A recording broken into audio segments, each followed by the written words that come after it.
Evangelho de Jesus Cristo, segundo escreveu São João, capítulo de número 4. Enquanto você procura, eu quero externar a minha gratidão a Deus pela vida do nosso pastor Aguiar, que tem sido nosso conselheiro e tem nos tratado, nos acolhido de uma forma muito generosa. Obrigado, meu pastor, que Deus abençoe o senhor. Mesmo em sua ausência, eu quero louvar a Deus pela vida do nosso pastor presidente, pastor Newton, pastor Lediel, que tem nos acolhido nessa cidade, também com muita generosidade. Eu quero ler com vocês, neste culto da palavra, capítulo de número 4, vamos ler até o verso de número 26, que diz assim: Quando os fariseus ouviram que Jesus fazia e batizava mais discípulos do que João, se bem que Jesus não batizava, e sim os seus discípulos, ele deixou a Judeia e voltou outra vez para a Galileia, e era-lhe necessário passar por Samaria. Chegou a uma cidade samaritana chamada Sicar, perto das terras que Jacó dera a seu filho José. Estava ali a fonte de Jacó, e Jesus, cansado da viagem, assentou-se junto à fonte. Era quase a hora sexta. Vindo uma mulher samaritana tirar água, Jesus lhe disse: Dai-me de beber. Os seus discípulos tinham ido à cidade comprar comida. Disse-lhe a mulher samaritana: Como sendo tu judeu, me pedes de beber a mim, que sou mulher samaritana? Pois os judeus não se dão com os samaritanos. Respondeu-lhe Jesus: Se conheceras o dom de Deus, e quem é o que te pedes, dai-me de beber, tu lhe pedirias, e ele te daria água viva. Disse-lhe a mulher: Senhor, tu não tens com que tirá-la, e o poço é fundo. Onde tens água viva? És tu maior do que o nosso pai Jacó, que nos deu o poço, do qual ele próprio bebeu, e bem assim os seus filhos e os seus gados? Respondeu Jesus: Todo aquele que beber desta água tornará a ter sede, mas aquele que beber da água que eu lhe der, nunca mais terá sede.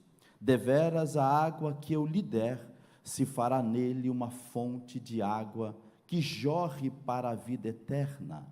Disse-lhe a mulher: Senhor, dai-me desta água para que eu não mais tenha sede e nem precise vir aqui tirá-la. Disse-lhe Jesus: Vai, chama o teu marido e vem cá. Respondeu ela: Não tenho marido. Disse-lhe Jesus: Tens razão em dizer que não tens marido, pois já tiveste 5 maridos, e o que agora tens não é o teu marido, e isto dissestes com verdade. Disse-lhe a mulher: Senhor, vejo que és profeta. Nossos pais adoraram neste monte, mas vós, os judeus, dizeis que é em Jerusalém o lugar onde se deve adorar.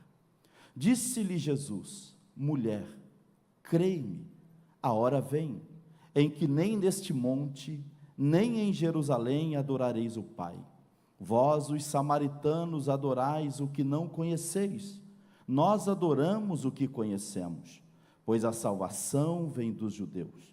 Mas vem a hora, e já chegou, em que os verdadeiros adoradores adorarão o Pai em espírito e em verdade, pois o Pai procura tais que assim o adorem.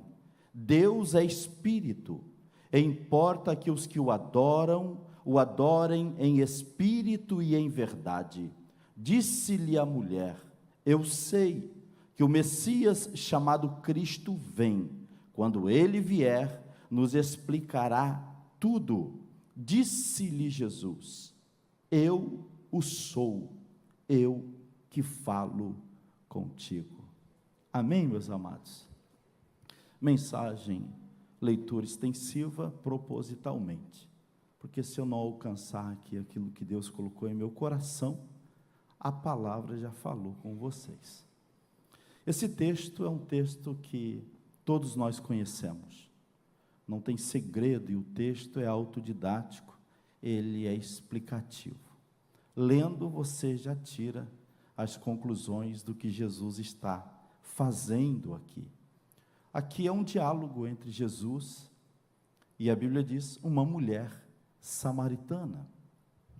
Interessante que nesse texto você vai ver que Jesus rompe uma barreira. Jesus, ele ultrapassa um limite. A mulher diz no texto: você não sabe que eu sou samaritana? E os samaritanos não se dão com os judeus? Esse texto, ele nos remete a que Israel estava vivendo. E para nós entendermos profundamente isto, nós precisamos pensar no que aconteceu para os samaritanos não se darem com os judeus. Isso aconteceu ao longo da história de Israel. Salomão, rei de Israel, o terceiro rei de Israel, a Bíblia diz que após a morte de Salomão, seu filho, por nome Roboão, ele vai até Siquém para ser recebido como rei de Israel. E diz a Bíblia que, chegando em Siquém, o povo olha para Salomão, para Roboão, e faz-lhe um pedido, dizendo: alivia o jugo que o seu pai impôs sobre nós, e nós te serviremos. Esse jugo é financeiro, era impostos. E a Bíblia diz que Roboão olha para aquela multidão e disse: vão para os seus lares, e após 3 dias vocês retornam, que eu darei uma resposta. A Bíblia diz que Roboão sai daquele lugar e vai buscar conselhos aos anciãos que serviam Salomão no templo. E diz a Bíblia que os anciãos olham para o jovem Roboão e diz: serve o povo, faça o que eles estão lhe pedindo, e você os terá em tuas mãos. Mas a Bíblia diz que, saindo Roboão da sala dos anciãos, ele vai buscar conselho aos jovens na qual ele cresceu. E os jovens dão um conselho totalmente diferente. Os jovens olham para Roboão e dizem: sobe naquela tribuna, olha para aquele povo e diz as seguintes palavras: o meu pai lhe feriu com açoites, e eu lhe ferirei com escorpiões. O dedo mínimo da minha mão é mais grosso do que os lombos do meu pai. Sobe e coloca pressão, que este povo vai te servir. Diz a Bíblia que Roboão, ele vai com esta arrogância para tomar o trono, para ser empossado rei de Israel. Diz a Bíblia que, em vida, Salomão tinha um inimigo político, e esse inimigo chamava-se Jeroboão. Jeroboão era um homem, diz a Bíblia, valente, e ele teve alguns problemas com Salomão. Havia um profeta por nome Aías, e Aías um dia recebeu uma mensagem de Deus dizendo: vai até o deserto, você encontrará um homem, e você pegará em suas mãos, e tirará sua capa e rasgará em 12 pedaços, e lhe entregará 10 pedaços, e diz a ele: assim diz o Senhor, eu tenho rasgado o reino de Israel, e dado a ti 10 tribos.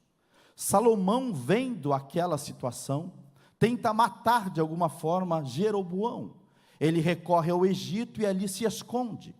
A morte de Salomão, sabendo ele que Roboão estava em Siquém, a Bíblia diz que ele vai no meio da multidão, e quando Roboão dá esta notícia, quando Roboão usa as palavras, os conselhos dos jovens, a Bíblia diz que aquele povo se revolta contra Roboão e levanta, proclama Jeroboão como rei de Israel. Ali o reino se divide. É por isso que nós lemos na Bíblia, 1 Reis, 2 Reis, 1 Crônicas, 2 Crônicas, reis de Israel e reis de Judá. A Bíblia diz que Roboão ficou com 10 tribos. O povo proclama Jeroboão como rei de Israel, a tribo do norte. E a Bíblia diz que Roboão foge para a cidade de Davi, a cidade de Jerusalém. A cidade de Jerusalém era onde estava o templo. E a Bíblia diz que Jerusalém, Judá e Benjamim fica como cidade do sul, a capital espiritual Jerusalém. E a capital espiritual do norte fica a cidade alta chamada Samaria. É interessante que Roboão fica com essas duas tribos e Jeroboão com 10 tribos. Porém, a Bíblia diz que Jeroboão, com medo do povo descer para Jerusalém e adorar ao Senhor, ele levanta bezerros de ouro nas extremidades do reino do norte, em Dan, em Betel, e proclama o povo a se prostrar diante daqueles bezerros, dizendo: eis aí o vosso Deus que vos tirou da terra do Egito.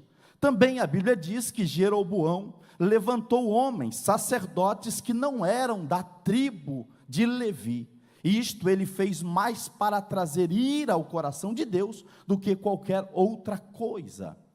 E com isto Deus começou a tratar com Jeroboão. Jeroboão levou o povo a uma idolatria.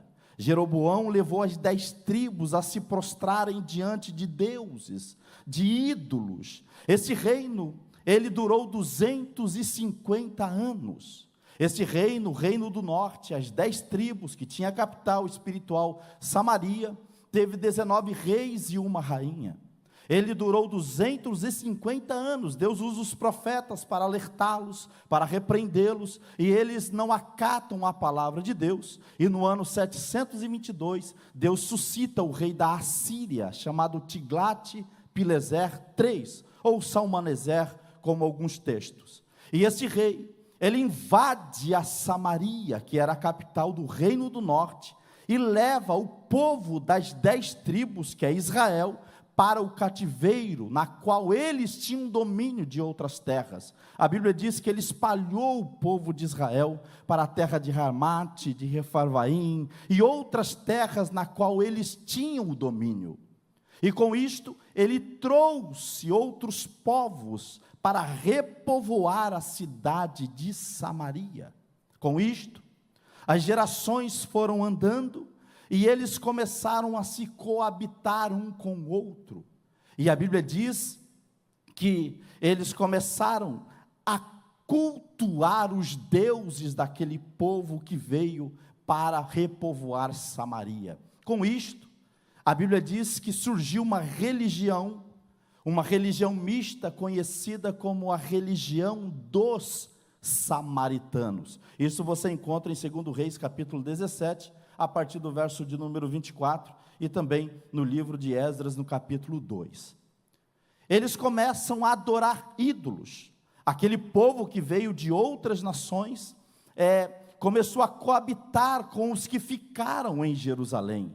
E aquele povo começou a gerar filhos miscigenados. As 2 tribos de Judá, de Israel, de Judá e Benjamim, olharam para aquilo como algo que não estava no script para os judeus. Eles não aceitavam aqueles judeus do norte por causa da miscigenação, da mistura de raças. É tão verdade que eles não aceitavam. Eles olhavam para um samaritano e apontavam o dedo, como diz um animal imundo, um cão, lá vem um animal. E diz a Bíblia que com isto, na cidade de Samaria havia um monte chamado Gerezim, e eles adoravam a Jesus no monte Gerezim. Em Jerusalém havia um monte Moriá. Os judeus diziam que é em Moriá, onde o lugar se deve adorar. E ali houve uma guerra não só política, mas ideológica. E o tempo foi passando. O povo começou nesta batalha. E diz a Bíblia que os judeus de Judá não aceitavam o povo do reino do norte. É interessante que nós vamos ver na Bíblia, São Lucas capítulo número 9, a Bíblia diz que Jesus chegou o tempo da sua assunção. Ele assentou em seu coração descer para Jerusalém, e ele passou em uma cidade samaritana. Ele olha para 2 discípulos e diz a eles: vão à frente, procure pousada para nós passarmos a noite, e no dia seguinte nós seguiremos viagem. A Bíblia diz que esses 2 discípulos descem a cidade, em uma cidade samaritana, uma aldeia samaritana, e eles olham aqueles viajantes com as suas roupas, com traje, como se estavam indo para Jerusalém, e eles negam pousada para eles. Diz a Bíblia que 2 discípulos, Tiago e João, olham para Jesus e dizem: Senhor, como eles podem negar pousada para nós? Como eles podem negar pousada para o Senhor? Permita que nós fazemos uma oração assim como Elias orou no Carmelo, e o fogo desceu e consumiu aqueles soldados. Permita que nós fazemos esta oração, para que este povo seja consumido pela ira de Deus. Jesus olha para aquele povo e diz: se vocês não sabem de que espírito eu sou, pois o Filho do Homem não veio para destruir a alma dos homens, mas veio para salvá-la. Eles não se davam. É interessante, Jesus é abordado por um doutor da lei, e esse doutor da lei olha para Jesus, querendo colocar Jesus em prova, pergunta a Jesus: mestre, o que eu hei de fazer para herdar a vida eterna? Jesus olha para ele e disse: você é doutor? Você conhece a lei? O que está escrito nela? Na lei está escrito: amarás o Senhor teu Deus de todo o teu coração, de toda a tua força e de todo o teu entendimento, e ao teu próximo como a ti mesmo. Jesus diz: está aí, faça isto e viverás. Diz a Bíblia que ele, querendo justificar a si mesmo, pergunta a Jesus: quem é o meu próximo? Aí Jesus conta uma das mais belas parábolas da Bíblia Sagrada, dizendo: descia um homem de Jerusalém para Jericó. Este homem foi pego pelos assaltantes, ele deixando ele seminu, espancando, levando tudo que tinha, deixou semi-morto à beira do caminho. Casualmente passou um sacerdote, de longe e de largo foi embora. Da mesma forma também passou um levita, de largo foi embora.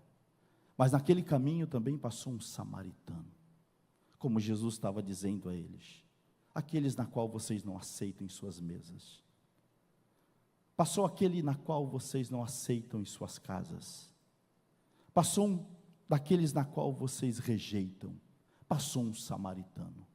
E ele chegou próximo, sentiu o seu batimento, porque para você testar ou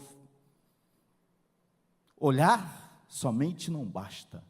Você precisa testar o falecimento. E ele viu que tinha batimento cardíaco.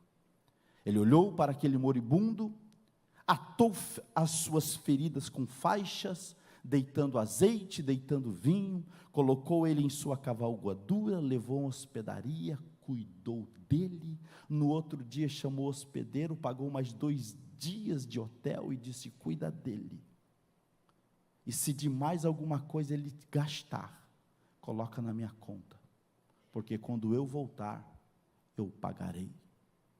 Jesus olha para aquele doutor da lei e diz: no seu ponto de vista, quem foi o próximo daquele homem? É Jesus querendo quebrar este paradigma, é Jesus querendo romper esta barreira, neste ambiente de 750 anos de divisão ideológica. Nós chegamos neste texto, onde os samaritanos não se davam com Jesus, e o texto vai dizer: e Jesus,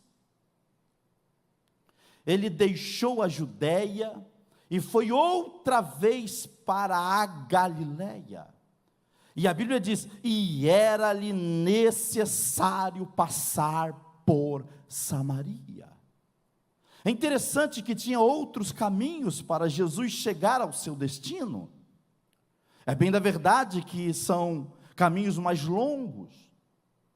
Da Judéia até a Galileia é entre 120 e 150 quilômetros. E Jesus decidiu passar por Samaria. E o texto diz: e foi-lhe necessário passar por Samaria. Eu vejo esse texto como algo profundo, porque Jesus, a 80 quilômetros desta cidade, a cidade de Sicar, ele ouve o gemido de uma mulher. Você crê que Jesus é Deus? Sendo Deus, ele é onisciente. E lá na Judéia, a 80 quilômetros de Samaria, ele ouve o gemido de uma mulher. Quem sabe o gemido dela não aguçava os ouvidos do seu marido. Quem sabe o gemido daquela mulher não aguçava os ouvidos das pessoas mais próximas, mas a alma dela gritou, e Jesus lá na Judéia disse: é necessário eu passar por Samaria. É interessante que Jesus chega em Sicar, Jesus chega nesta cidade, e ele olha para os discípulos. Parece-me que Jesus diz aos discípulos: vão para a cidade comprar comida.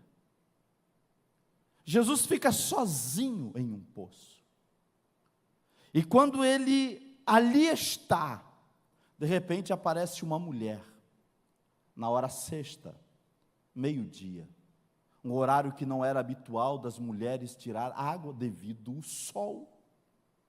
Vem uma mulher e chega próximo ao poço. Ela chegando ao poço, Jesus aborda ela e disse: mulher, dai-me água, eu estou com sede. Aquela mulher olha para Jesus, as suas vestimentas denunciava a sua nacionalidade. A mulher olha para ele e disse: você não sabe? Nós nem deveríamos estar conversando.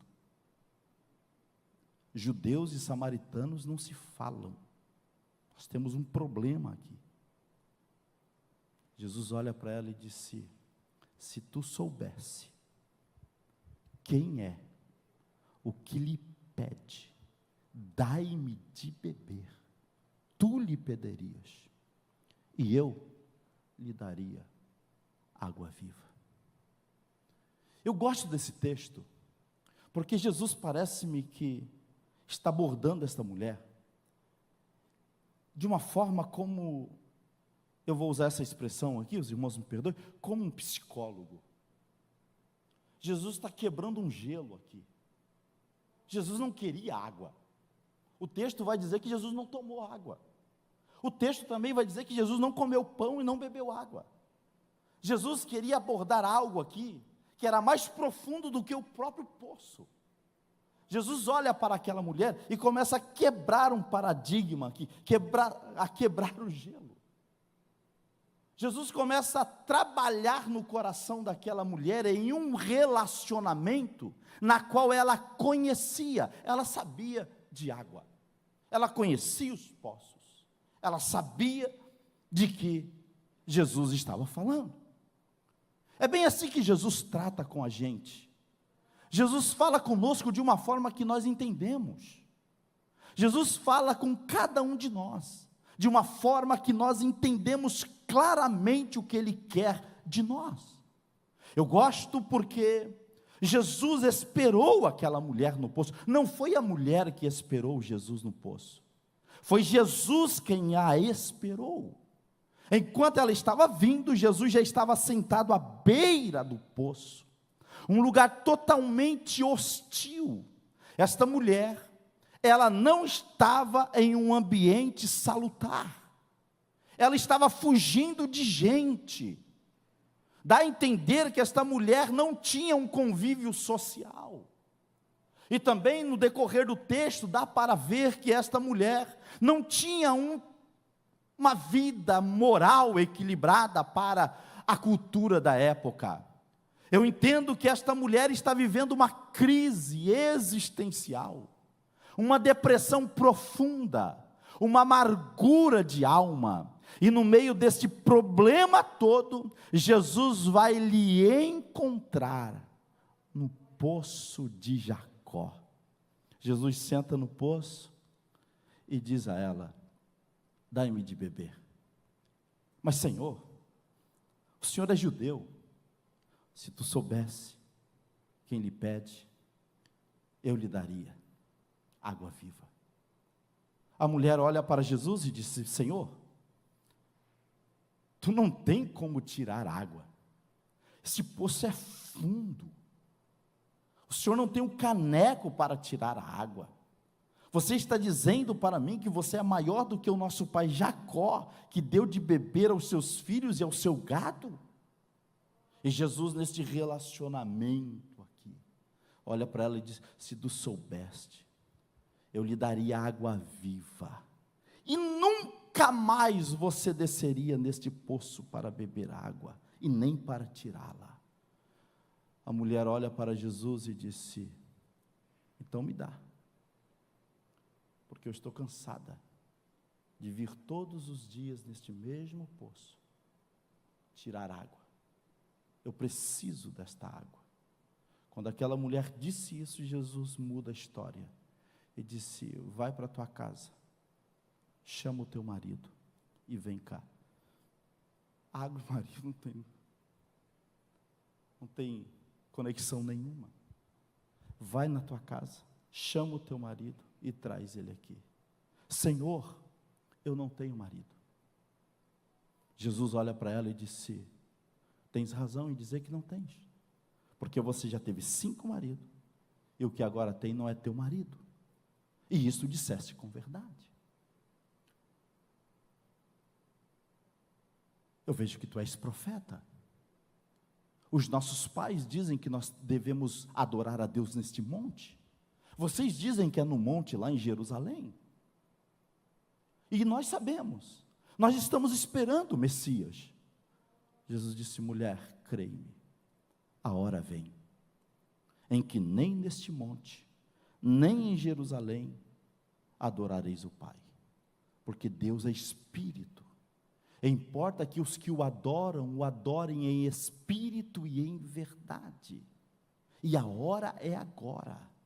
Quem adora em espírito e em verdade. A hora vem e já chegou, em que os verdadeiros adoradores adorarão o Pai em espírito e em verdade, pois o Pai procura a tais que assim o adoram. E ela começa a questionar, dizendo: nós estamos esperando o Messias. E Jesus se revela a ela, dizendo: eu o sou, eu que falo contigo.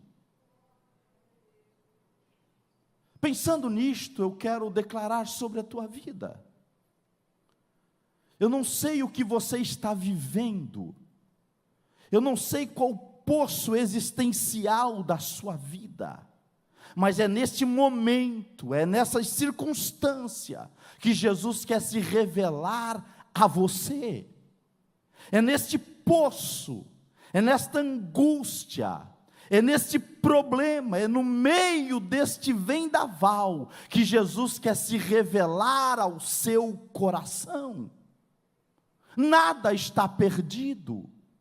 Quando Jesus olha para esta mulher e diz: olha, os verdadeiros adoradores adorarão a Deus em espírito e em verdade. Jesus estava dizendo: deixe as religiosidades,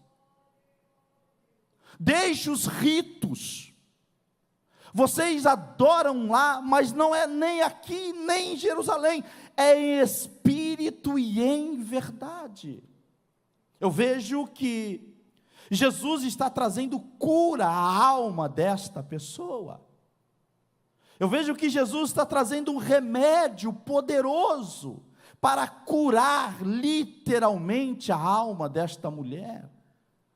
Eu não sei quais os remédios que você tem tomado, eu não sei quais os caminhos que você tem trilhado, e quem sabe esses caminhos, as águas rotas desses poços, não tem saciado mais a sua sede. Quem sabe está te levando cada dia mais a um buraco sem fundo. E Jesus disse: eu tenho um remédio para curar a sua alma. Eu tenho um remédio que não é paliativo, esse remédio é poderoso, ele é mais poderoso do que o fluoxetina, ele é mais poderoso do que o sertralina, esse remédio é mais poderoso do que o tramazedona, ele é mais poderoso do que o amitriptilina, esse remédio é mais poderoso do que qualquer remédio antidepressivo, e esse remédio está em você. Você não precisa buscar, ele está em você. Quando Jesus disse: os verdadeiros adoradores adorarão a Deus em espírito e em verdade. Eu vejo que Jesus está dando um remédio para esta mulher. E resumindo aqui, a adoração é esvaziar-se de si e se encher de Deus. Sabe o que Jesus está dizendo a esta mulher? Adoração a Deus cura perdas do passado. A mulher olha para Jesus e diz: eu já tive 5 maridos, viveu uma vida de perdas, de angústias, e quem sabe essas perdas levaram esta mulher a viver no estilo de vida que ela estava vivendo, fugindo de gente, fugindo da sociedade, trancada, escondida. E Jesus se apresenta a ela dizendo: eu sou o Cristo na qual vocês procuram. Jesus está mostrando a esta mulher que a adoração a Deus cura perdas do passado. Eu não sei o que você perdeu, ou quem você perdeu.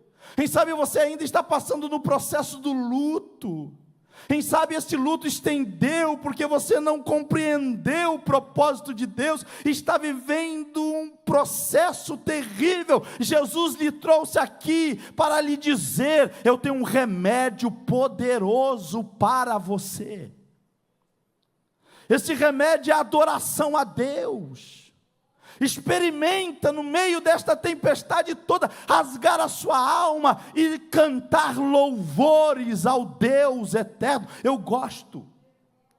Há um homem à beira da cidade, à porta da cidade, e diz a Bíblia que chega-lhe um servo desesperado dizendo: meu senhor, os teus bois e jumentos lavravam a terra, e veio os inimigos roubar os seus animais, matar os teus servos, e eu sobrei para lhe trazer esta notícia. Terminando ele de falar, chega outro servo dizendo: meu senhor, fogo do céu caiu e consumiu as tuas ovelhas e os teus servos, eu sobrei para lhe trazer esta nova. Diz a Bíblia que terminando ele de falar, chega outro servo dizendo: os inimigos deram em 3 bandas, roubaram os teus jumentos, mataram os teus servos, e eu sobrei para lhe trazer esta notícia. Também diz a Bíblia que terminando ele de falar, vem outro servo, quem sabe ofegante, cheio de poeira, se joga diante daquele homem dizendo: eu estava na casa do teu filho primogênito, na qual os seus 10 filhos estavam banqueteando, e veio um vento do deserto e bateu contra aquela casa. Eu não sei quantos ventos do deserto já bateu em sua casa. Os teus filhos morreram, os teus servos morreram, e eu vim aqui para lhe trazer esta notícia. Diz a Bíblia que Jó se levanta, rasga a sua roupa, raspa a sua cabeça, se lança ao chão, olha para Deus e disse: nu eu saí do ventre da minha mãe, nu eu tornarei para lá. O Senhor me deu, o Senhor tomou, e bendito seja o nome do Senhor. E diz o texto: e Jó adorou ao Senhor. Meus irmãos, a adoração faz parte da cura da nossa alma. Jesus está mostrando a esta mulher que ela não precisa buscar auxílios em outros lugares. O remédio está aqui, ó. O ambiente é este, e é curativo. Sabe o que Jesus está dizendo a esta mulher? quando ele usa o termo da adoração verdadeira, a adoração a Deus cura traumas do passado, sabe? Tem muita gente que entra pelo Calvário, aceita Jesus e traz consigo toda a bagagem de traumas, de perdas, de abuso, de uma vida sofrida. E Jesus está dizendo: você não precisa carregar este fardo, você não precisa carregar na sua alma estes traumas. Mas pastor, o senhor não sabe o que eu vivenciei na minha vida, o senhor não sabe como foi a minha infância, o senhor não sabe como foi difícil eu chegar até aqui, e isto às vezes machuca a minha alma. Quando eu deito no meu travesseiro e eu lembro das situações, isso fere o meu coração. Jesus está dizendo a você: eu tenho um remédio. Este remédio não é paliativo, esse remédio é curativo, ele é poderoso. Qual é, pastor? É a adoração a Deus. Quando você se esvazia de si, permite Jesus preencher toda essa dor, na presença do Espírito Santo, de graça, você vai ver que a tua vida vai ter outro sentido. Jesus olha para essa mulher e diz a ela: eu estou aqui por tua causa. Foi necessário eu passar por aqui por você. Jesus está aqui por você. Jesus veio nesta reunião por você. A adoração vai além meus irmãos, a adoração vai além dos pulos dos pentecostais. A adoração vai além do levantar das mãos. A adoração vai além daqueles mais incisivos em pularem. Não, a adoração vai além. A adoração é você se esvair de você mesmo e deixar Deus preencher todos os vazios da sua existência. É quietinho no banco como você está, mas com a tua alma aberta, dizendo: Espírito Santo, me ensina a adorar de verdade. Espírito Santo, me ensina a viver uma vida de excelência na tua presença. Indo para o final aqui, a Bíblia diz que Jesus foi convidado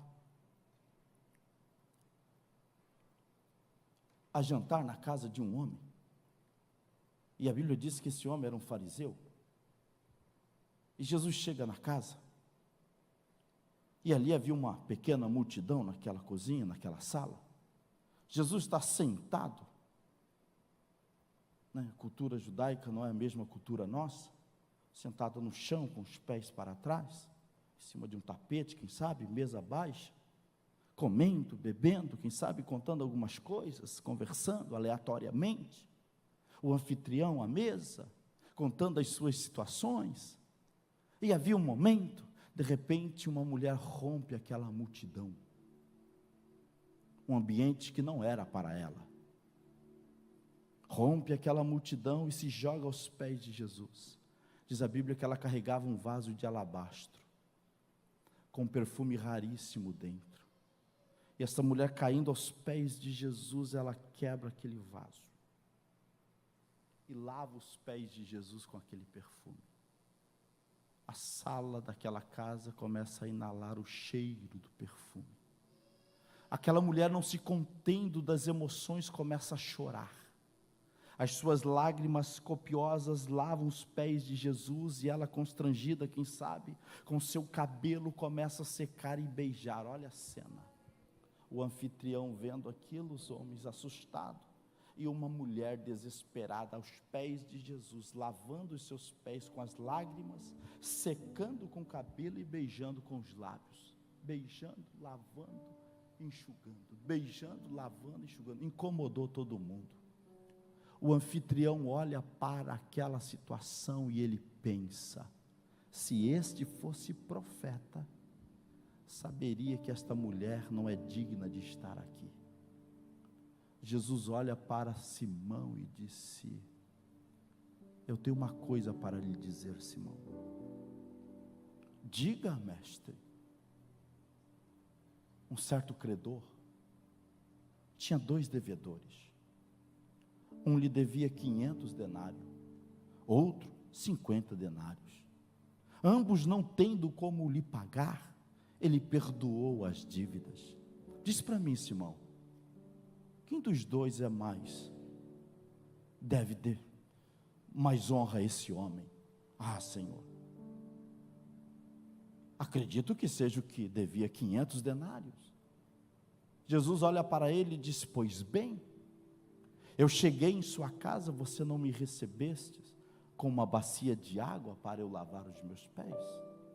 E esta mulher não cessa de lavar os meus pés com as suas lágrimas. Eu cheguei em sua casa, Simão, você não me recebestes com ósculo, com beijo. Esta mulher, Simão, não cessa de beijar os meus pés. Eu cheguei em sua casa, Simão, e você não me recebeste com óleo na testa. E esta mulher ungiu os meus pés com este perfume. Então, Simão, quem muito deve, muito é grato. Sabe o que Jesus está dizendo a Simão? Não entra nesse caminho não, Simão, porque esse ambiente aqui é um ambiente de cura, é entre eu e ela, é entre a criatura e o Criador. Esse ambiente de adoração, de se prostrar aos meus pés, não é para qualquer um. Então não entra nesse ambiente, porque isso daqui é um tratamento divino à alma dela. Então eu quero que você rompa a multidão, eu quero que você rompa com todos os preconceitos. Então rompa com todos que impedem de você chegar aos pés de Jesus, e se quebra aqui, porque quando você abre a tua alma, os céus traz cura ao seu coração.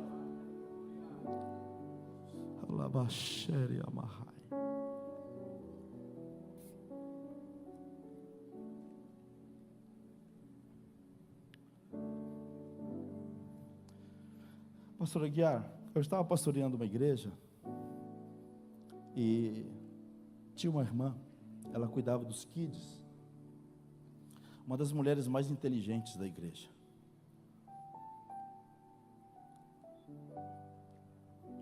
Pós-graduada, com mestrado. Pensa numa mulher de Deus.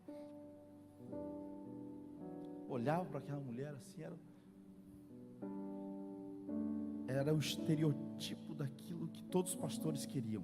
Inteligente ao extremo, servo ao extremo, e trabalhava com as crianças de uma forma que eu nunca a vi antes. E nós nos sentíamos honrados por ter pessoas daquele nível servindo a igreja local. Essa irmã era separada, tinha uma filha. Um dia ela nos ligou e disse a mim: pastor, preciso conversar com o senhor. Eu disse: claro, vou marcar um horário. E marcamos um dia na qual ela podia estar. E a minha esposa e eu, nós recebemos em casa. E ela chegou em casa, sentou. Lembro, estávamos à mesa, nós tínhamos 4 cadeiras na mesa. Ela sentou de frente a mim, e a minha esposa sentou ao lado dela. Quando ela começou a falar, ela desabou a chorar, mas chorar de gritar,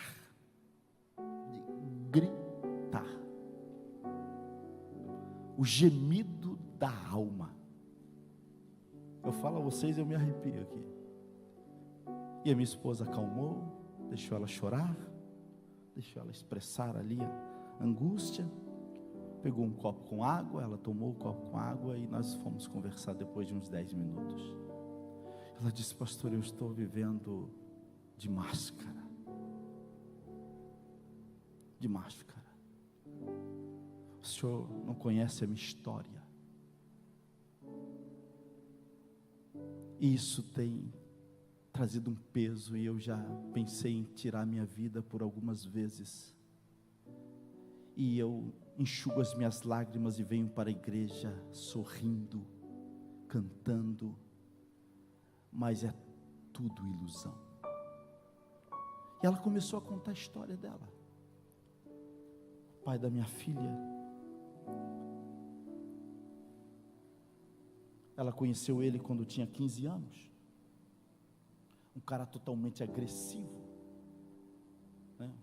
Tóxico, batia, violentava sexualmente, humilhava diante dos parentes. Ela tinha umas falhas assim no cabelo, quem vai perguntar? E ela disse: isso aqui é agressão, pastor. Agressão. Tem partes do meu corpo que foram quebrados, costela quebrada. E eu achei que isso estava curado em mim. Eu achei que isso estava resolvido, porque ele está preso. Eu consegui o divórcio, não tem mais nada. Mas de uns meses para cá, isso invadiu a minha alma, e eu não tenho como resolver isto. Eu disse ao meu coração: eu não tenho palavras, não tenho ação, e eu não tenho remédio. O que eu faço, Senhor? E eu me lembro que na sala da minha casa, no meio daquela situação, eu disse a ela: você crê que Jesus pode curar o seu coração? Você crê que Jesus pode restaurar a sua alma? E nós começamos a orar por ela, uma oração de cura, uma oração para que Deus viesse a lavar a alma dela. E o ambiente começou a mudar, o ambiente começou a ficar diferente.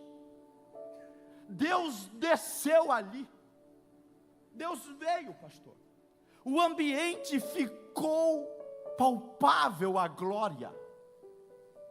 De repente, aquela moça começou a orar baixinho. E conforme ela ia orando, a intensidade da sua voz ia aumentando, e aumentando, e aumentando, e aumentando. E eu vi quando ela disse Espírito Santo. Quando ela disse Espírito Santo, Deus tomou-a, e ela foi batizada com o Espírito Santo na sala de casa. Ela não aguentou, ela deitou, pastor, ela adormeceu. Estou falando diante do Deus Todo-Poderoso. Ela adormeceu no colo da minha esposa. Ela deitou no colo da minha esposa, orando e falando em línguas estranhas. E ela apagou-se ali, ela apagou-se ali. Depois de alguns minutos, ela levantou e disse: pastor, eu vou para casa, porque eu estou voando, eu estou leve. Sabe, irmãos, ela voltou no outro culto. Eu perguntei: irmã, como está? Pastor, eu dormi bem, não passou mais pela minha mente essa tribulação. No outro mês eu perguntei para ela: como você está, minha irmã? Pastor, eu estou bem. No outro mês, mas mesma coisa. 6 meses depois, ela casou com um homem de Deus, cheio do Espírito Santo. Sabe onde está essa mulher? Na mesma igreja, curada, batizada no Espírito Santo, cuidando das crianças, casada com 2 filhos. Sabe por quê? Porque Jesus cura traumas do passado. Jesus resolve o problema na qual os remédios não conseguiram resolver a você. Jesus resolve o que o psicólogo não conseguiu resolver. Jesus resolve o que o psiquiatra não conseguiu resolver. Os terapeutas, por mais bem sucedido, por mais bem intencionado, tem situações que é só Jesus. Só Jesus.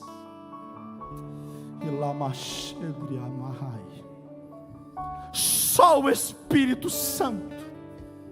E eu falo aos corações desta noite: Deus quer te tirar desta casa hoje curado, curada, restaurado, restaurada, para a glória do seu nome. Se coloca de pé.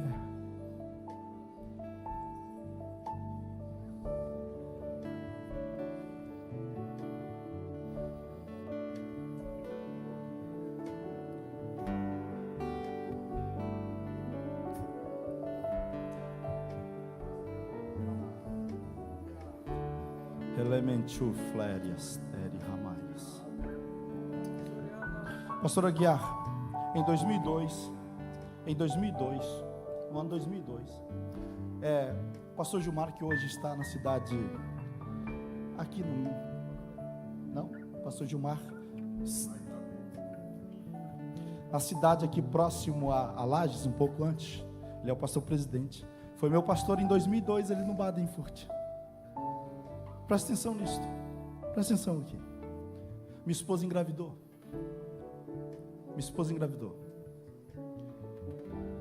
E ela já estava com 5, 6 meses de gestação. E fazia uns dias que ela não sentia o bebê. O SUS. Naquela época era mais precário do que hoje. Os médicos examinavam e diziam: não, está tudo certo, tudo bem, no posto de saúde do Badenfurt. E precisava visitar meu pai. Eu a levei no médico, porque ela queria ir junto. E pedi ao médico uma carta. Mas ela já não estava sentindo o bebê, já fazia uns 10, 15 dias. O médico examinou, disse que estava meio quebrado a máquina. Assinou a carta, um termo ali, dizendo: pode viajar, estou liberando. Caso aconteça alguma coisa, vocês vão até o médico, está aqui todo o diagnóstico, está aqui e tal. Ele vai saber o que fazer. Eu cheguei na cidade que meu pai mora. Fui convidado para pregar em uma igreja. Eu estava pregando, a minha esposa passou mal. Minha irmã levou ela no médico. Chegou no médico, ela estava em aborto. Eu corri lá. O médico me chamou a atenção, corrigindo mesmo, chamando a atenção, dizendo: como você viaja com a tua esposa desse jeito? Foi fazer aquela curetagem. O bebê já estava morto, fazia mais de 10 dias no útero dela. Isso foi em 2002. Quando fizeram a curetagem, já não tinha mais os bracinhos, não tinha mais as pernas. Ela estava perdendo pedaços de tecidos. E ela passou por aquela curetagem. Ficamos alguns dias ali para ela se recuperar. E retornamos para Blumenau. E aqui, daquele dia em diante, eu comecei a pagar um plano de saúde. E um ano depois, minha esposa começou a passar mal. Passar muito mal. E o médico fez outra limpeza e tirou pedaços de tecido que tinha ficado.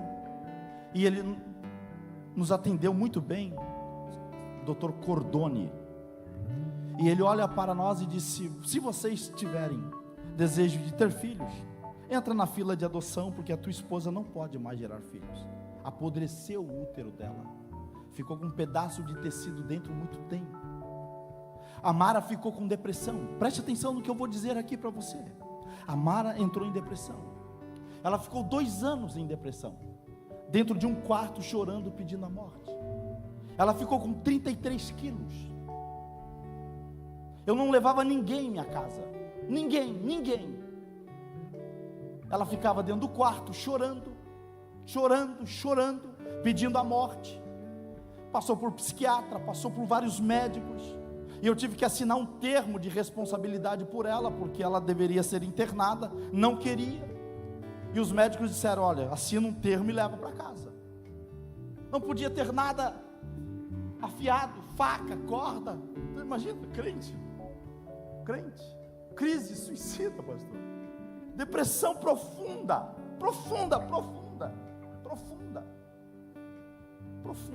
2 anos. Um dia eu cheguei em casa de madrugada. Eu estava em uma agenda, cheguei em casa, minha sogra cuidava dela. Ela dava convulsão, levava ela para o posto de saúde, para o hospital. E ela voltava, uma crise terrível. Um dia eu cheguei em casa de madrugada, parece que ali acendeu um alerta. E eu cheguei no quarto, a minha sogra foi para a casa dela, eu abri a porta do quarto, minha esposa estava dormindo. Quando eu a olhei, só pele e osso, 33 quilos. Eu tenho uma foto lá em casa, 33 quilos. Eu disse, meu Deus, minha esposa está morta. Tinha um quartinho de oração, fui orar. Eu disse, Deus, me socorre. Socorre a minha casa. Socorre a minha esposa.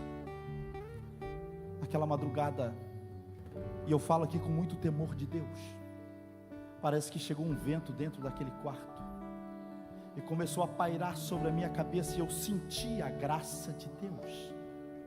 Eu senti a graça do Espírito Santo. E o Espírito de Deus falou no meu coração: levanta e vai ao seu quarto. Levanta e vai ao seu quarto. Eu me levantei e fui ao meu quarto e vi a minha esposa daquele jeito. O Espírito de Deus falou no meu coração, mas falou audivelmente: esta é a última vez que você está vendo a sua esposa deste jeito. Tomei um banho e fui trabalhar, já era de manhã. Cheguei de meio-dia em casa, janelas abertas, colchão no chão, lá tinha um gramadão, tem uma casa que tem um gramadão, colchão, sofá, som ligado, já fazia 2 anos que não tinha som em casa, música de adoração, e eu subi, e disse, meu Deus, a minha sogra veio com tudo hoje, e resolveu fazer um faxinão aqui. E quando eu pisei no primeiro degrau de casa, minha esposa estava esfregando o chão, que era piso de madeira, encerando com as mãos, e eu ouvi aquilo, e o Espírito de Deus disse: nunca mais tu verás a tua esposa daquele jeito. Isso já faz mais de 20 anos, nunca mais teve nem sinal de depressão. Resultado disso, eu tenho 2 filhos, e eu quero aqui dizer a você: não tem enfermidade que este Jesus não possa curar. Não tem situação que este Jesus não possa reverter. E se você concorda comigo, dê uma salva de palmas para esse Jesus.